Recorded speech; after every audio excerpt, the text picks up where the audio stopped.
Tingnan niyo naman at ang ating Saturday ganap ngayon ay maglilinis tayo ng electric fan kahit na ang ating pakiramdam ay mabigat sa katawan.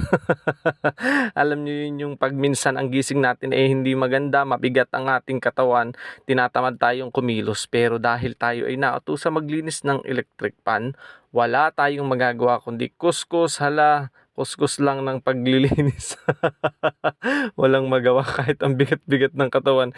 Kaya ang pagkuskus ay hindi maintindihan kahit papaano na basta maikuskus yung pambasahan para luminis ang ating electric fan. Akala natin pagka Saturday magpapahinga, wala, hindi yun uso sa atin dahil ang dami nating kailangang linisin, ayusin dito sa bahay, yung mga gawain na hindi natin nagawa from Monday to Friday. Busy kasi Monday to Friday may pasok, may trabaho.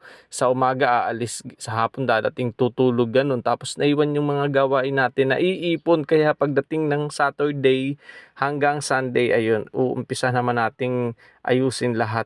Tulong kami sa mga gawaing bahay dito, may maglalaba, may magsasampay, may maglilinis ng bahay, may magwawalis at may magpapalit ng mga cover. At ako naman ay ayan, nakatoka sa paglilinis ng electric fan.